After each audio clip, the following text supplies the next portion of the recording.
Salut à tous et bienvenue sur la chaîne.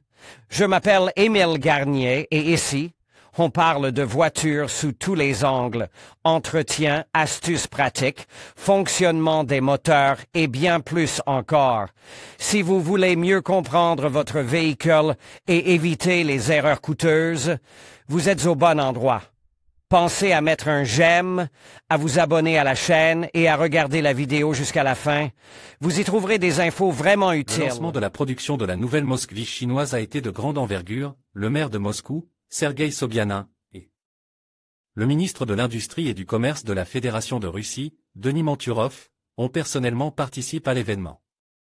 Il est temps de parler du projet lui-même et de ses perspectives, ainsi que de l'impact du lancement de la production à MAZ sur la situation générale du marché automobile russe. Oui, l'entreprise s'appelle désormais officiellement MAZ, c'est-à-dire Moscow Automobile Plan Moskvich, et MAZ n'est plus seulement à Minsk, mais aussi à Moscou. Ainsi, après que 100% des actions de Renault Russie ont été transférées au gouvernement de Moscou, et contrairement à la participation dans Avtovaz irrévocablement, les nouveaux propriétaires ont entamé une recherche intensive de partenaires. Le partenaire technologique a été nommé immédiatement Kamaz, mais l'investisseur étranger est le donateur du modèle qui sera mis sur la chaîne de montage de l'usine de Moscou, et reste longtemps inconnu, bien que tout le monde ait compris qu'il ne pouvait s'agir que de l'une des marques chinoises. Finalement, tout ce qui était secret est devenu évident, bien que dans tous les communiques officiels, la société chinoise soit pudiquement appelée simplement partenaire oriental. Le choix se porte sur la marque JAC, nom complet Anhui Jianghe Automobile Co. Ltd. Nous ne pouvons que deviner ce qui a déterminé ce choix, mais les principaux arguments se situent probablement sur le plan financier. Néanmoins, il est important de comprendre certains points. D'une part, JAC n'est même pas dans le top 10 des grandes marques chinoises. Dans son pays d'origine, la marque occupe la 63e place du classement général. D'un point de vue chinois, les 160 000 voitures et 195 000 camions vendus au cours des 3 premiers trimestres de cette année ne sont pas très impressionnants. Historiquement, la marque s'est spécialisée dans les camions moyens et légers et les autobus, elle les produit depuis 1969, et elle a commencé à produire des voitures particulières relativement récemment, en 2002, et le principal mentor de JAC dans ce domaine a été Hyundai Concern. Mais la marque a constamment et méthodiquement développé l'orientation passager, en élargissant la gamme et en améliorant ses modèles, et, finalement, en 2022, elle a fait une véritable percée. Cette année, la production de voitures particulières JAC a bondi de 72% par rapport à la même période de l'année précédente. L'un des moteurs de ce bond a été le crossover compact JAC JAU X4 présent en 2020, l'indice JAS4 a été choisi pour les marchés étrangers. C'est ce modèle que l'entreprise a proposé d'assembler sur des sites étrangers et au Kazakhstan, dans la ville de Kostanay, et maintenant en Russie. On peut supposer que la décision finale de ne vendre ce modèle en Russie que sous la marque Moskvich est à l'origine de l'annulation de la présentation en ligne de la JAC JAS4, qui devait avoir lieu en octobre. Jusqu'à présent, nous vendons officiellement des pick-up T6, 522 unités vendues l'année dernière, des liftback J7, 601 voitures, et des crossovers S7, 259 unités, et S3, 242 unités. Comme vous pouvez le constater, les chiffres ne sont pas particulièrement impressionnants, bien que le même T6 nous ait fait une impression assez favorable, même lorsqu'on le compare au Toyota Hilux. Quoi qu'il en soit, il y a certaines raisons de qualifier la marque JAC d' ambitieuse et de en pleine croissance. Dans cette situation, ce sont des qualités très utiles. Ainsi, le partenaire oriental est devenu la marque JAC, et ce partenariat a permis de lancer l'assemblage des voitures. Hélas, dans la première phase, qui a commencé maintenant et qui se poursuivra pendant la majeure partie de l'année prochaine, en 2023. La production sera organisée selon le schéma de l'assemblage à grande échelle, ou, dans le langage courant, du tournevis. En d'autres termes, Moskvich recevra des kits complets de machines, à partir desquels les voitures finies seront assemblées. Tout au long de l'année prochaine, des préparatifs seront effectués en vue de l'étape suivante, à savoir le petit assemblage, CKD. Avec soudage et peinture des carrosseries. Les premières carrosseries d'essai devraient arriver pour l'assemblage à la fin de 2023, mais le plan pour l'assemblage en grande Unité prévoit 600 voitures cette année et 50 000 l'année prochaine. Par ailleurs, les plans prévoient la production de 2 modèles dans une seule carrosserie, qui diffèrent par leur groupe motopropulseur. Une JAC GS4 conventionnelle à essence, qui sera appelée Moskvich 3, et une JAC IEVS 4 électrique, désignée comme Moskvich 3e dans l'OTTS. Cette année, il est prévu d'assembler au moins 200 électriques, et l'année prochaine, ce nombre devrait passer à 10 000.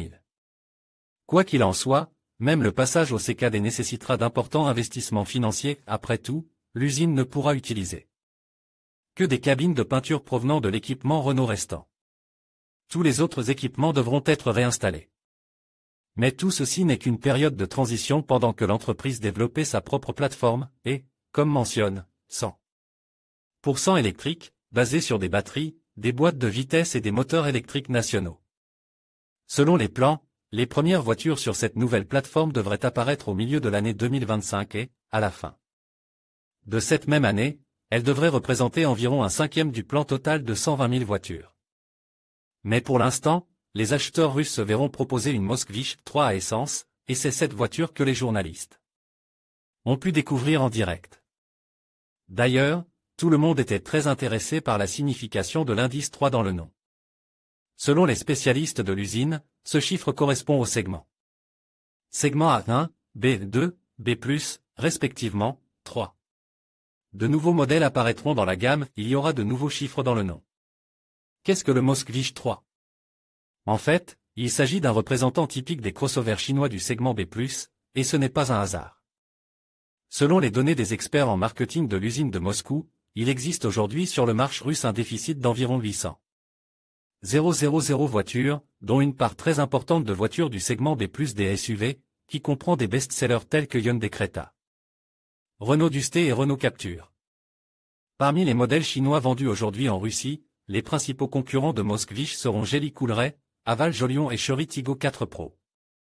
L'intensité de cette concurrence dépendra du prix de la production de l'usine de Moscou. Et ce prix n'a pas encore été annoncé. Les chiffres avancés par certains réseaux sont à prendre au pied de la lettre, même s'ils sont bas sur les prix de la première voiture chinoise. Mais si les prix des configurations de base, avec une transmission manuelle, sans toit ouvrant et un certain nombre de systèmes auxiliaires, comme l'entraînement électrique de la 5e porte, seront d'environ 1,7 à 1,8 million de roubles, et pour les versions supérieures, avec un variateur et full stuffing d'environ 2,2 millions, la position concurrentielle de Moskvich sera difficile à qualifier de forte. Ainsi, les prix du Tiggo 4 Pro, compte tenu des remises possibles, sont compris entre 1,69 et 2,07 millions de roubles, ceux du Geely Coolray entre 1,88 et 2,13 millions, et ceux du Haval Jolion peuvent être achetés pour 1,499 millions, si vous utilisez le programme d'État prêts automobiles préférentiels. La direction de l'usine espère raisonnablement que la production de l'usine, Moskvich, sera également incluse dans ce programme. Car le maire de Moscou n'est pas le dernier dans la pyramide du pouvoir russe. Pour le reste, la voiture fait une impression assez favorable, du moins sur le plan statique. Extérieurement, la partie avant de la voiture est conçue dans le style de plus en plus marque du design horizontal, l'équipement d'éclairage de la tête est abaisse sous les feux de jour, à l'endroit où se trouvaient traditionnellement les phares anti-brouillard. D'ailleurs, les kits haut de gamme ont tous les équipements d'éclairage entièrement à LED, les kits moins chers ont tous les feux arrière et les feux de jour à LED, et les phares sont équipés d'ampoules halogènes ordinaires, mais avec des concentrateurs de lentilles. Je ne peux m'empêcher de remarquer les spectaculaires feux arrière dotés d'une bande lumineuse horizontale, qui élargit visuellement la voiture. La dotation technique, une fois de plus, est assez habituelle pour les crossovers chinois, traction sur les roues avant et moteur turbo de 1,5 litres d'une capacité de 150 chevaux. Associe soit à une boîte manuelle à 6 vitesses, soit à un variateur. La suspension avant est à jambes McPherson, la suspension arrière est semi-indépendante avec une poutre de torsion. Tous les freins sont à disque. À l'intérieur, cependant, nous sommes confrontés à une combinaison de matériaux de finition relativement bon marche avec une saturation fonctionnelle plutôt riche. Beaucoup de plastique dur et grondant, une garniture de volant pas des plus agréables au toucher, du cuir simple sur les côtes des sièges et 2 immenses écrans de 10,2 pouces, dont l'un joue le rôle du combine d'instruments, et le second, tactile, permet d'accéder Aux fonctionnalités, périphériques. L'unité principale est initialement équipée d'Android Auto et d'Apple CarPlay. Même les kits de base sont censés disposer d'un volant multifonction, et j'ai prête attention à la présence d'un régulateur de vitesse dans la voiture avec une boîte de vitesse manuelle. Les communiques promettent également la présence d'un système de vue circulaire, mais, hélas, jusqu'à présent, de telles voitures ne seront pas disponibles, nous devrons nous contenter de caméras de recul. Selon les employés de l'usine, il s'agit de la pénurie de composants électroniques que connaissent aujourd'hui les constructeurs chinois. Ils assurent toutefois que dès que de tels systèmes seront disponibles, ils seront immédiatement intégrés à l'équipement des Moskvich. La deuxième rangée de sièges est assez spacieuse, en tout cas, je me suis assis, derrière moi, assez confortablement. Bien sûr, on ne peut pas mettre son pied derrière sa jambe, mais on ne peut pas non plus poser ses genoux sur le dossier du siège avant. Mais le coffre, hélas, est plutôt petit. Dans les spécifications, le chiffre de 550 litres semble assez solide, mais il s'agit d'un volume, sous le toit, et non au niveau d'une ligne inférieure de vitrage, de sorte que l'espace sous un rideau ne dépasse guère 320 à 350 litres, ce qui, en général, correspond au niveau moyen du volume d'un coffre de hatchback de ce segment. Et il y a là un problème fondamental. Tous les défauts visibles, comme le plastique dur et le simili-cuir rugueux, sont tout à fait pardonnables pour une voiture bon marche. Mais la question est de savoir si l'on pourra qualifier le Moskvich de voiture économique. D'une part, la position du modèle sur l'échelle des prix dans la situation actuelle du marché, où les prix sont littéralement hors chaîne, et d'autre part, le rapport entre le prix et le pouvoir d'achat réel de la population. Pour une personne dont le revenu mensuel est d'environ 50 à 60 000 roubles, c'est-à-dire au niveau du salaire moyen, selon Rosta. Une voiture à 2 millions est presque aussi anti-budgétaire qu'une voiture à 20 millions. Mais il n'est pas seulement important de produire des voitures. Les produits doivent parvenir aux clients, c'est la première chose, et ils doivent recevoir un service approprié, c'est la deuxième chose. La direction de l'usine s'occupe activement de ces questions aujourd'hui. J'ai posé une question sur la manière dont le réseau de concessionnaires de Moskvich sera constitué à Alexander Migal, que nous connaissons pour son travail dans les bureaux de représentation de Citroën et de Kia, et qui dirige maintenant le département des voitures particulières de Kamaz. Ce département a été créé spécifiquement pour travailler avec la marque Moskvich. À ce jour, la première phase de collecte des candidatures des concessionnaires est achevée et ces derniers sont en cours de sélection. Selon Alexander Migal, le réseau de concessionnaires sera constitué selon le principe « moins c'est mieux ».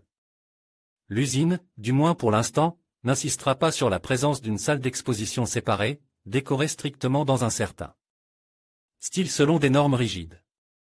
Selon Alexander, ce serait injuste pour les concessionnaires, dont beaucoup ont dépensé d'énormes sommes d'argent pour mettre leur centre en conformité avec les exigences des marques, et après le départ de ces marques de Russie, tous ces coûts ont tout simplement été réduits à néant. En général, parmi les concessionnaires, il y aura à la fois des entreprises multimarques et des entreprises qui étaient auparavant spécialisées dans une seule marque, et les principaux critères seront la relative bonne santé financière de l'entreprise et l'absence de plaintes sérieuses de la part des clients au sujet de son travail. Quelles sont donc les perspectives pour l'usine et le modèle? Il est trop tôt pour en parler. D'une part, on peut souhaiter que les gens puissent dire avec fierté les mots « j'ai décidé d'acheter une Moskvich », comme l'a fait l'un des héros de « La main de diamant », même si c'est de façon négative. Pour commencer, l'assemblage du crossover chinois ne semble pas pire que celui de l'Opel Kadett, de réparation, de 1938, avec laquelle la véritable histoire de MZMA commence en 1947. D'un autre côté, les projets de développement d'une plateforme propre semblent très optimistes jusqu'à présent. Quoi qu'il en soit, il faudra être patient, la transformation d'un simple site d'assemblage en une entreprise automobile ayant son propre nom ne peut se faire ni en 1 an, ni en 3, ni même en 5 ans. En conclusion, le Moskvich 3 se présente comme une voiture prometteuse, alliant modernité et héritage. Lors de ce lancement officiel, nous avons pu découvrir ses caractéristiques innovantes et son design soigne, qui vise à séduire un large public. Avec cette nouvelle étape dans la production automobile, Moskvich semble prêt à relever les défis du marché actuel. Restez à l'affût pour voir comment cette voiture s'imposera sur les routes. Merci de nous avoir accompagnés dans cette découverte.